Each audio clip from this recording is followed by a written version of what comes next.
There's been a ton of movement this offseason and some crazy deals being handed out, but this is going to be my top 5 worst signings of free agency for 2023. And of course, we got to start off with Dillon Brooks. Come on, Houston, you signing Dillon Brooks to a 4-year, $80 million deal? Does a second team all defense mean that you get $80 million in the NBA nowadays? Like, yeah, you were a second team all defense, but as many points as you were stopping, you were giving up at the other end. On the offensive end, this guy chucks up more shots than the ball hog at your local LA Fitness. You would think this guy is Klay Thompson, as many shots as he's taking. You were shooting sub 40% from the field and only 30% from three.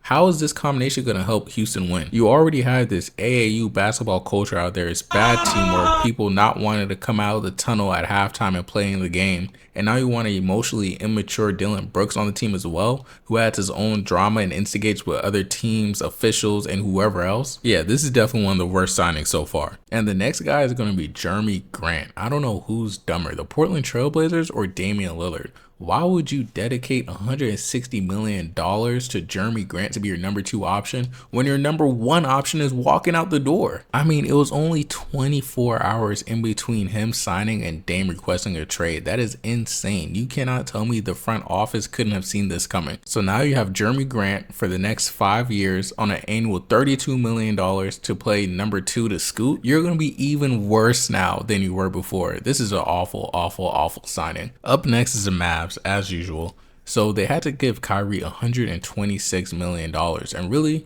this isn't a bad signing. It's just a lose-lose situation. Because if you don't give Kyrie that money, you traded pretty much your entire roster for only a 2-3 month rental. Spencer Dinwiddie and Dorian Finney-Smith were your only bright spots outside of Luka. So you absolutely had to bring Kyrie back for this not to be a massive mistake. But even then, you can argue that you got even worse, because before you were pacing like you were going to make the playoffs. Then towards the end of the season, you ended up not making it because you guys lack defense and any offense outside of Kyrie and Luka. And the way those two play together are just not cohesive. It's a lot of ISO scoring. It's a lot of my turn. No, it's your turn. And people not stepping up in the fourth quarter. You can see Kyrie led the league in fourth quarter points. But now when he got over to the Mavs, he didn't want to take as many shots in the fourth. Maybe he's trying to give Luka the ball more. And really, no one really understands who the guy is who needs to get the job done on that team currently. So maybe with a full offseason, we can see them come together and start working better together. But as of now, this is not looking like a winning team unless they make some more moves. And you got to keep in mind, Kyrie is getting older. He hasn't played 70 games since 2016. And 2 of the past 4 seasons, he played under 30 games. So now you got to think, 1, is he going to stay healthy? 2, is he going to stay out of any off-court drama, which is looking very unlikely? And 3, is now it going to work out with him and Luka? So I guess we'll see once the season starts, but I'm not very optimistic. So to me, this was a bad signing, but hey, what else could the Mavs have done in this situation? The next bad signing is the Washington Wizards. Now, this isn't a bad signing as far as the talent. I just think this is a bad signing as far as what are you guys trying to do here? You signed Kyle Kuzma to $102 million, but Bradley Beal just walked out the door.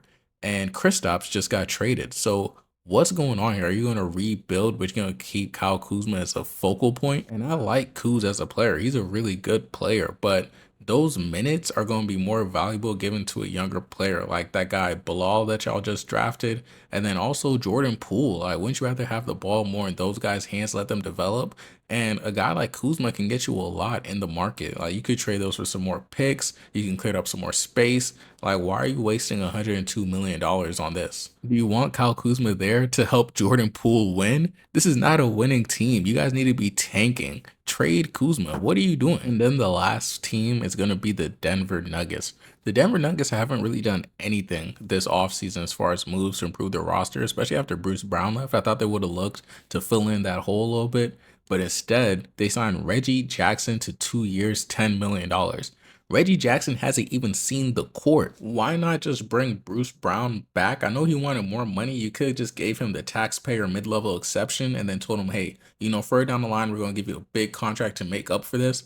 Instead, you sign Reggie Jackson for 2 years. That makes no sense. He's getting paid more than Russell Westbrook, more than Patrick Beverly, more than Dennis Smith Jr. And these are all guys that are at the same level. Besides Russ, I think he's still better than these guys. But still, 2 years, $10 million is just a weird thing to do. Let me know what you guys think were the worst signings of this summer. Leave it in the comments below. I'll get back and respond to everybody. And remember to like and subscribe.